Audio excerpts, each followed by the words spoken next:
Olá, alunos do primeiro ano. Então, hoje iniciamos a semana 3 do Plano de Estudo Tutorado, volume 3. Você vai colocar que o eixo temático é linguagem e língua e colocar a data de realização da atividade.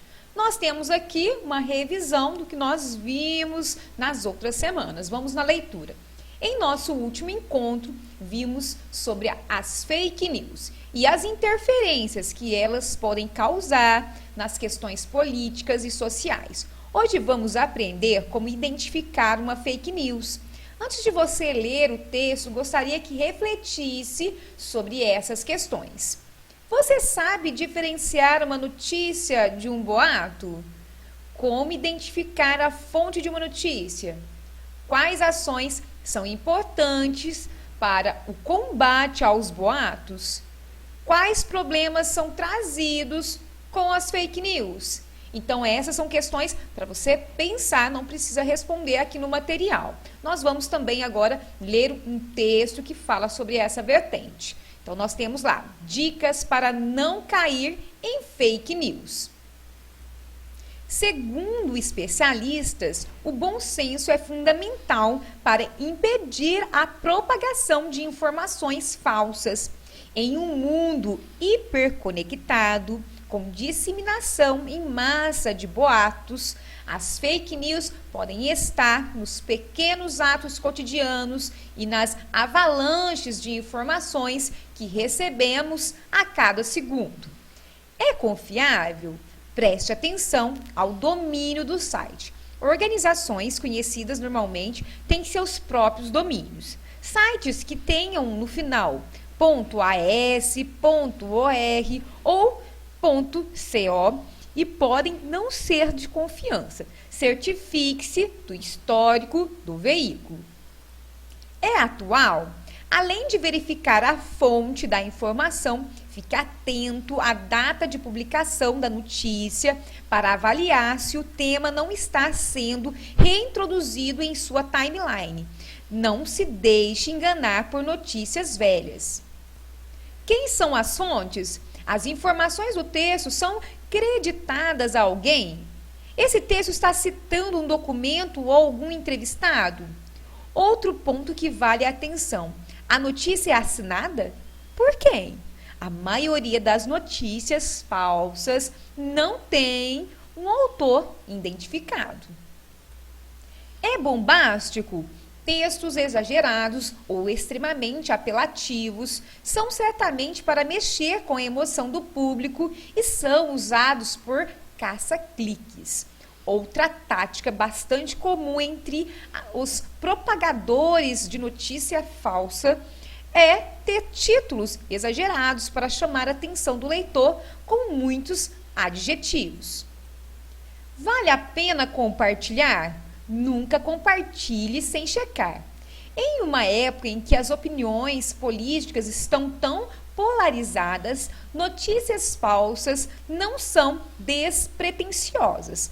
Para os cientistas políticos, vale a pena verificar se a mesma notícia está sendo repercutida em outros lugares. Uma notícia envolvendo uma personalidade importante dificilmente ficará restrita a um só site.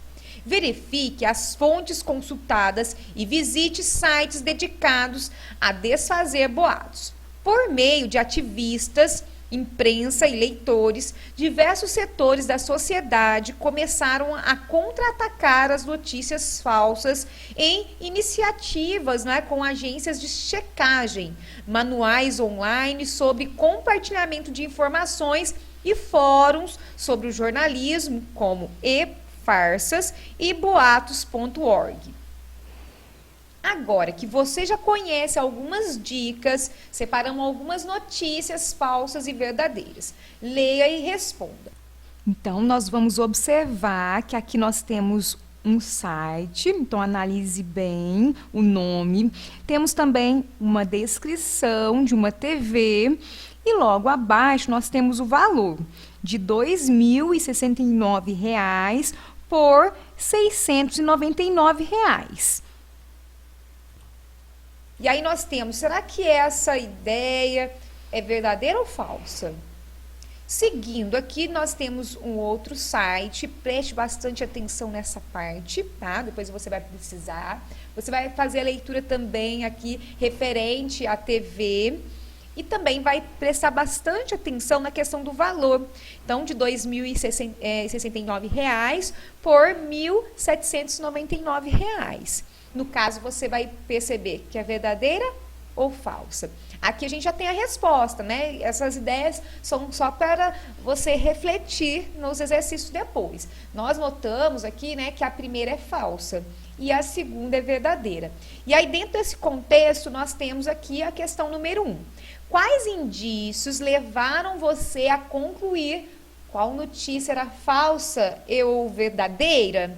Então, presta atenção, volte aqui, observe essas questões que eu falei para você, tá? Desde o site acessado, do preço, tá? Preste bastante atenção. Número 2. Quais elementos, título, fonte, conteúdo das notícias, fez você perceber que a notícia era falsa? Então, você vai colocar, justificar. Se você achar aí pertinente, você pode trazer um trecho do texto que nós lemos, né? Aquele texto inicial aqui, que nesse caso você consegue justificar aí a sua questão. E aí, continuando aqui, questão número 3, o texto lido e a atividade proposta mudou a sua percepção para identificar uma notícia falsa? Sim ou não? Em que sentido você vai justificar? Número 4, você tem o hábito de compartilhar uma informação pelas redes sociais e ou WhatsApp? Sim ou não? É legal você justificar. Número 5. Após a aula, quais os cuidados que você terá para conferir uma informação? Cite 4 sugestões. Eu vou passar para vocês um vídeo que vai resumir as questões que nós abordamos aqui hoje.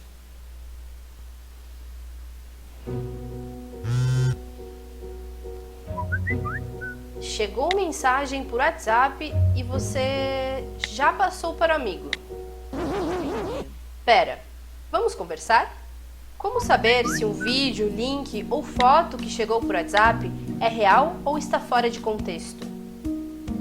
Como garantir que aquilo que você compartilhou nas redes sociais é de uma fonte confiável? A resposta é a educação midiática. Antes de compartilhar, você precisa checar a fonte, ou seja, quem é o autor. Notícias falsas têm fontes ruins ou um texto mal escrito. Notícia de verdade traz um panorama completo da história. Você tem que entender o contexto em que foi escrito e sacar se está omitindo informações. Busque saber qual é o propósito de quem fez. E faça isso com toda a notícia. Vamos te dar algumas dicas. A maioria das URLs confiáveis termina com essas siglas. Notícia de verdade pode ser checada em sites de confiança. E não esqueça de transformar o questionamento em hábito.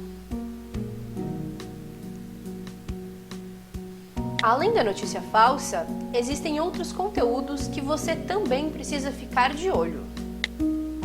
Tem corrente, tem sátira